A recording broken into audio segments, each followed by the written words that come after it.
Hello children, welcome to my class.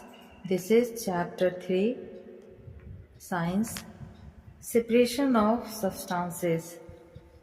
पदार्थों का अलगाव हम पढ़ते हैं.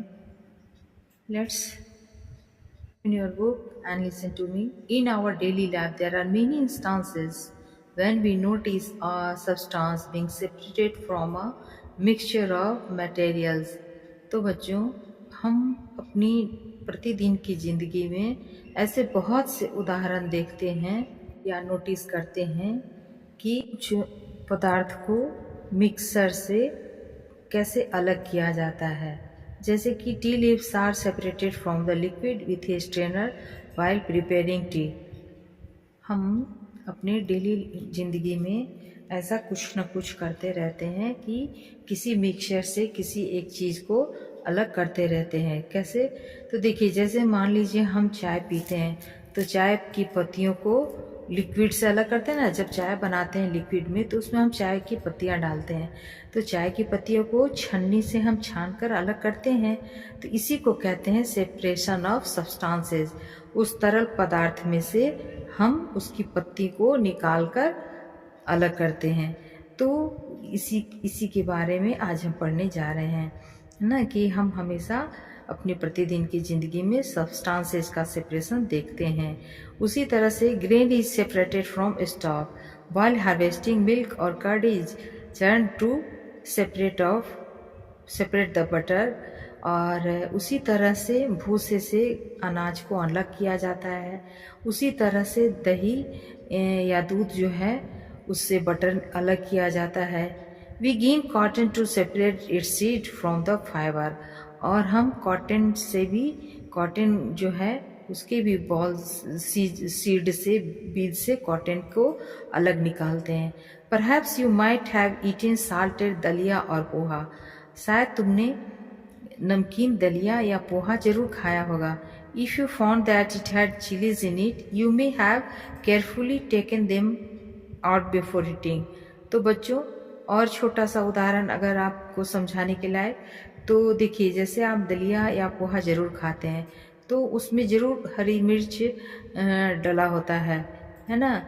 या और भी कोई चीज़ ऐसी आपने खाई होगी जिसमें हरी मिर्च हो, तो आप क्या करते हैं, उसमें से हरी मिर्च को अलग निकालते हैं और खाते हैं ताकि वो तीखा नहीं लगे. तो ये भी जो है सेपरेशन ऑफ सब्सटेंसेस है. हम प्रतिदिन के जिंदगी में ऐसा कुछ न कुछ करते हैं. Suppose you are given a basket containing mangoes and guava and asked to separate them. अब मान लीजिए कि आपको एक बास्केट दिया गया, उसमें आम और अमरूद दोनों रखे गए हैं और कोई आपसे कहता है इसे अलग करो, है ना. What would you do? तुम क्या करोगे? Pick out one kind any and place them in a separate container, right? तब आप क्या करोगे? या तो आम या तो अमरूद, किसी एक चीज़ को निकालोगे और निकाल कर उसको कहीं अलग रखोगे, है ना. Seems easy, but what if the materials we want to separate are much smaller? ये काम जो है देखने में आसान लगता है, लेकिन बच्चों ये काम तब और मुश्किल होता है जब हम किसी छोटी चीज़ को, छोटे से छोटे चीज़ को अलग करते हैं. अब आम से गुआवा को अलग करना आसान नहीं है, लेकिन अगर कोई छोटी चीज़ है तो उसमें से चीज़ों को अलग करना थोड़ा मुश्किल होता है. Imagine you given a glass of sand and with salt mixed in it. Impossible even to think of separating salt from the mixture of picking our grains of sand by hand. अब मान लीजिए आपको कुछ बालू दिया गया, ठीक है, और साल्ट, नमक दिया गया, तो दोनों का तो बच्चों एक ही साइज होता है. अब आप इसको अलग करना कितना इम्पॉसिबल है, क्योंकि ये दोनों बहुत ही छोटे होते हैं, हाथ से उंगली से उठाए भी नहीं उठेंगे, तो इनको अलग करना कितना मुश्किल होगा, है ना. तो हम सोचेंगे कि इसको हाथ से अलग चुन कर अलग करें तो ये अलग मुश्किल हो जाएगा, है ना. तो एक्टिविटी 1 में देखिए कि इन column 1 of table 3.1 are given a few process of separation. The purpose of separation and way separated component are used is mentioned in column 2 and 3 is respectively. तो इसीलिए कॉलम 1 में देखिए टेबल 3.1 में कुछ प्रोसेस दिया गया है सेपरेशन करने के तरीके के बारे में। जैसे कि मैंने भी बताया कि नमक और सॉल्ट को अगर अलग करना हो तो बहुत मुश्किल होगा, तो आसान करने के लिए कुछ विधि बताए गए हैं, है ना। The purpose of separation and the way separated component are used in is mentioned in column 2। तो कॉलम 2 और 3 में उसका पर्पस बताया गया है कि क्यों हम उसमें से उसको अलग करते हैं और कैसे करते हैं। However the information given in column 2 and 3 is jumbled up. हालांकि 2 और 3 में जो इंफॉर्मेशन दिया गया वह जम्बल हो गया है। Can you match it? तुम दोनों को मिला सकते हो। Next page, can you match each process with its purpose and the way separated component are used. तो जो टेबल 3.1 में दिया गया है उसमें सेपरेशन ऑफ प्रोसेस दिया गया है और पर्पस दिया गया है। तो कह रहा है क्या तुम इसको सेपरेट कंपोनेंट से थर्ड वाले को सेकेंड वाले से मैच कर सकते हो। जो प्रोसेस है, सेपरेशन प्रोसेस है, और इसको इसके पर्पस से और सेपरेट कंपोनेंट से इसको मैच कर सकते हो। We see that before we use a substance we need to separate harmful और non useful substances that may be mixed with it. तो जब भी हम किसी चीज को सेपरेट करना चाहते हैं तो सबसे पहले हम क्या करेंगे, उसमें से जो हार्मफुल चीज है और नॉन यूजफुल है उसको हम अलग करने की कोशिश करेंगे, क्योंकि वो कम मात्रा में मिलेगा। Sometimes we separate even useful component. कभी कभी हम क्या करते हैं कि जो जरूरी लाभदायक चीज है उसको भी हम अलग कर देते हैं। If you need to use them separately, जब हमको उसे अलग से इस्तेमाल करना होता है। The substances to be separated may be particles of different sizes और मटेरियल्स। जो सब्सटेंसेस हमें अलग करना है किसी भी चीज से, वो या तो अलग साइज के होते हैं, है ना, या अलग चीज होता है। These may be in any 3 states of matter, और वो सॉलिड भी हो सकता है, लिक्विड और गैस भी हो सकता है। So how to be separate substances, तो हम कैसे अलग करेंगे mix together if they have so many different properties. अगर उसमें बहुत सारे प्रॉपर्टीज हुए तो हम उसको कैसे अलग करेंगे। तो 3.1 में देखिए method of separation. We will discuss some simple methods of separating substances that are mixed together. तो इसके लिए किसी भी सब्सटेंसेस को अलग करने के लिए कुछ विधि अपनाई गई है जिसके थ्रू हम आसानी से किसी चीज में से चीज को निकाल सकते हैं। First of all hand picking. Activity 2 में देखिए, bring a packet of food grain purchase from a shop of the to the classroom. तो किसी अपने क्लासरूम में कोई भी अनाज का पैकेट खरीद के लाओ। Now spread the grains on a sheet of paper, और उसको किसी पेपर पे अनाज को जो तुम खरीद के लाए हो उसको फैला दो। Do you find only one kind of grain on the the sheet of paper. तो जो तुम अनाज खरीद के लाए हो उसमें जो चीज मिला हुआ है क्या वो एक ही तरह का है, एक ही तरह का अनाज है। Are there pieces of stone, husk, broken grain and particles of any other grain in it. मान लीजिए आप कोई अनाज खरीद के पैकेट का लाए तो उसमें कुछ न कुछ अनाज में मिला होता है, तो क्या उसमें दूसरा अनाज ही मिला हुआ है, या भूसा है, या पत्थर है, या कुछ टूटी फूटी अनाज है, अनाज के कण है ना, कोई भी चीज उसमें मिला हो सकता है। Now remove with your hand the piece of stone, husk and other grains from it. तो हम जो भी चीज अनाज बाजार से खरीद के लाएंगे इसमें से पत्थर है या भूसा है या कोई ग्रेन है तो उसको अलग कीजिए। जैसे मान लीजिए हम चावल का पैकेट खरीद के लाए, तो जब चावल को तुम पेपर पे फैलाओगे बच्चों तो उसमें देखना या तो उसमें धान होगा या फिर पत्थर होंगे या फिर भूसा, है ना। तो ग्रेन हुआ ना उसमें, या फिर कुछ और भी तरह का ग्रेन हो सकता है। तो इस तरीके से कुछ न कुछ चीजें मिली होती हैं, उसको अलग करना होता है। तो पहला है प्रोसेस हैंड पिकिंग के थ्रू हम कर सकते हैं। This method of hand picking can be used for separating slightly larger sized impurities like piece of dirt, stone and husk from wheat. मान लीजिए कि हमको चावल, दाल या गेहूं से कुछ अलग तरह के अलग तरह के साइज के इम्प्योरिटीज, अशुद्धि को अलग करना है, जैसे धूल है या कण है, पत्थर का है टुकड़ा या डस्ट है या कुछ भी चीज का टुकड़ा है, उसको अलग करना है तो हम हैंड पिकिंग से कर सकते हैं। The quantity of such impurity is usually not very large, क्योंकि अब मान लीजिए चावल है या दाल है या गेहूं है, तो इसमें जो चीज भी मिक्स होगा बच्चों वो बहुत ज्यादा मात्रा में नहीं होगा, इतना होगा कि हम उसे हाथ से चूरकर अलग कर सकते हैं। In such situation we find that hand picking is a convenient method of separating substances. तो इस तरीके से वो हमारे उसमें हम हैंड पिकिंग हमारे लिए यूजफुल मेथड है अलग करने के लिए सब्सटेंसेस को, है ना। दूसरा है बच्चों threshing. You must have seen bundles of wheat और paddy stalks lying in fields. आपने खेत अगर देखा होगा तो उसमें देखा होगा गेहूं या धान के बंडलों को, है ना, बांध बांध के रखा हुआ। आफ्टर हार्वेस्टिंग द क्रॉप्स, फसल काटने के बाद चाहे गेहूं हो या चावल हो, वो खेतों में उसके बंडल बांध बांध कर रखे रहते हैं। Stocks are dried in the sun before the grain is separated. और वो जो स्टॉक्स काटे जाते हैं बंडल उसके, जो धान और गेहूं के, उसको तो सबसे पहले धूप में सुखाया जाता है और उसके बाद उसमें से अनाज को अलग करने की प्रक्रिया शुरू होती है। Each stock has many grain seeds attach to it. हर स्टॉक में देखोगे बच्चों कि जो है बहुत सारे बीज होते हैं, वो चाहे धान का स्टॉक हो या गेहूं का। Imagine the number of green seeds in hundreds of bundle of stock lying in the field. अब मान लीजिए कि जो अनाज का बीज है वो 100 बंडल रखे हुए हैं फील्ड में, है ना, स्टॉक के। तो how does the farmer separate grain seeds from those bundle of stocks.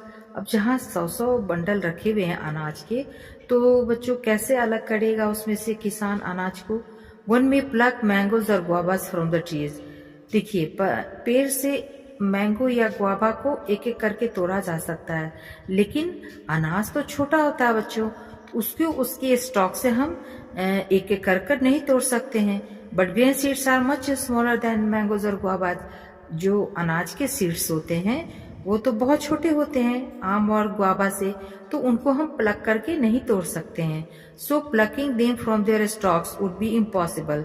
इसलिए जो बंडल रखा होता है चावल का या गेहूं का, उसमें से प्लक करना यानी एक एक दाने को तोड़ना बहुत मुश्किल है, असंभव है। How does one separate grain seeds from their stocks. तब उस स्टॉक में से हम कैसे अलग करेंगे अनाज को। The process that is use to separate grain from stocks etc is threshing. तो बच्चों वो प्रोसेस जिससे अनाज को उसके स्टॉक से हम उसके बंडल से हम अलग करते हैं उसको हम थ्रेसिंग कहते हैं। In this process the stalks are beaten to free the grain seed. क्या किया जाता है कि खेत में वो जो स्टॉक्स होते हैं उसको धूप में सुखाया जाता है और उसको पीटा जाता है किसी चीज से, भारी चीज से। और जब उसको हम पीटते हैं ना तो उसमें से अनाज निकल जाते हैं। तो अनाज एक पौधा है, समझिए उसमें सैकड़ों अनाज होंगे, तो उसको हम चुन नहीं सकते हैं, तो उसको हम पीट कर अलग करते हैं। Sometimes this mixture on a plate और अ न्यूज़पेपर, नहीं sorry, sometimes threshing is done with the help of bullocks. और कभी कभी ये जो थ्रेसिंग है इसको हम बैल्स से करते हैं, है ना। Machines are also use to thresh large quantities of grain. वहीं पे अगर बहुत उससे भी ज्यादा मात्रा है तो किसी स्टॉक का, किसी अनाज के स्टॉक का, तो हम वहाँ पे मशीन का भी इस्तेमाल करते हैं, तो थ्रेसिंग भी करते हैं, बैल्स के थ्रू भी निकालते हैं और मशीन के थ्रू भी निकाला जाता है। तीसरा है प्रोसेस विनोइंग। एक्टिविटी 3 देखिए। Make a mixture of dry sand with sand dust, sawdust और पाउडर्ड ड्राई लीव्स। है कि make a mixture of dry sand with sawdust और पाउडर्ड ड्राई लीव्स। किसी भी बालू को या तो पत्तियों के पाउडर से या जो भूसा निकलता है उसमें मिक्स कर दीजिए सूखे बालू को, ठीक है। Keep this mixture on a plate और ए न्यूज़पेपर, और इस मिक्सचर को आप किसी प्लेट पे या न्यूज़पेपर पे रख दीजिए। Look at this mixture carefully, और ध्यान से देखिए। Can the two different components be made out easily. अब इन दोनों सूखे बालू को लीजिए और उसमें क्या कीजिए, पत्ते के चूर्ण को मिला दीजिए, सूखे पत्ते के चूर्ण को या भूसा को, और उसको ध्यान से देखिए कि क्या इन दोनों को अलग किया जा सकता है आसानी से। Are the size of particles of the two component similar, क्या इन दोनों के साइज जो हैं, जो हमने मिक्स किया सूखा बालू और पत्ते का या भूसा, ये इनका साइज एक ही है। Would it be possible to separate the component by hand picking, क्या इसको तुम यहाँ हाथ से चुनकर निकाल सकते हो। Now take your mixture to an open ground and stand on a raised platform. अब क्या करो कि तुम किसी खुले मैदान में चले जाओ, वहाँ पे किसी प्लेटफॉर्म पे खड़े हो जाओ। प्लेटफॉर्म मतलब कोई ऊंची चीज पे खड़े हो जाओ। But the mixture of A plate और सीड ऑफ पेपर, लेकिन वो प्लेट जिसमें आपने सीड रखा हुआ, सीट या प्लेट या सीट जो मिक्सचर का रखा था वो ले लो। होल्ड द प्लेट और the seat of paper containing the mixture, और उसको पकड़े रहो। किसको? उस प्लेट या सीट को जिसमें आपने उस मिक्सचर को रखा हुआ है। एट योर शोल्डर हाइट, अपने कंधे के ऊंचाई पे रखो दोनों हाथ से। टिल्ट इट स्लाइटली, और उसको थोड़ा झुकाओ। So that the mixture slides out slowly, मतलब इस तरीके से कि वो धीरे धीरे नीचे गिरे।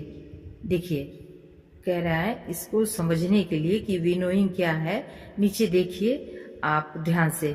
3.5 में, फिगर 3.5 में एक औरत है, एक प्लेटफॉर्म पे खड़ी है। प्लेटफॉर्म मतलब किसी भी ऊंची चीज पे खड़े हो जाइए, और जो आपने मिक्सचर लिया है पेपर में या प्लेट में, उसको कंधे के हाइट तक ले जाइए और उसको उसी तरह से गिराइए जैसे ये औरत गिरा रही है, बिल्कुल धीरे धीरे। ठीक है। व्हाट हैपेंस, क्या होता है? Do both the component sand and sawdust falls at the same place, क्या वो जो तुम बालू और सॉडस्ट मिलाए थे या किसी पत्ती का पाउडर मिलाए थे, वो दोनों क्या एक ही जगह गिर रहे हैं ऐसा करने से? Is there a component that blows away, या फिर एक जो चीज है वो अलग हट के गिर रहा है? Did the wind manage to separate the two component, अब क्या हवा, ये चीज को नोटिस करो कि क्या हवा मदद कर रहा है दोनों चीज को अलग करने से? तो बच्चों एक्चुअली होता क्या है कि जब आप कोई भारी चीज में हल्की चीज को मिलाते हैं और उसको गिराते हैं इस तरह से जैसे गिराया जा रहा है, तो जैसे आपने बालू में मिलाया पाउडर की पत्तियों को या फिर किसी सॉडस्ट को, मतलब वही भूसा वूसा कुछ भी, तो क्या होगा, गिराइएगा तो बालू नीचा गिरता जाएगा बिल्कुल सीधे। ठीक है। और जो डस्ट है पत्तियों का हो या भूसा हो, वो हवा की मदद से कहीं और जाकर गिरने लगता है, और इस तरीके से दोनों चीज जो है बच्चों, वो हवा की मदद से अपने आप अलग होने लगता है। जो भारी चीज होगा वो नीचे सीधा गिरेगा जैसे दिखाया गया चित्र में, और जो हल्की चीज होगी हस्क वगैरह वो अलग गिर जाएगा। तो इसी तरह से अनाज को भी किया जाता है ना। अनाज को अलग करने के लिए उसके डस्ट से लोग क्या करते हैं, इसी तरह विनोइंग करते हैं, किसी चीज में ले लेते हैं और उसको नीचे गिराते हैं, तो हवा की मदद से जो अनाज है वो नीचे गिरता जाता है और जो डस्ट है वो थोड़ा दूरी पे गिरता जाएगा। और इस तरीके से विनोइंग के मदद से हम दो चीजों को बहुत आसानी से सेपरेट कर लेते हैं। This method of separating component of mixture is called winnowing. तो इसी मेथड को जो दो चीजों को या किसी तत्व को उसके मिक्सचर से अलग करता है, विनोइंग कहते हैं। Winnowing is used to separate heavier and lighter component of a mixture by wind और बाय ब्लोइंग एयर। तो विनोइंग हम ऐसी चीजों का करते हैं जिसमें एक चीज भारी हो और एक चीज हल्का हो, तो वो हवा की मदद से अलग हो जाता, उसका अनाज से वो अलग हो जाएगा।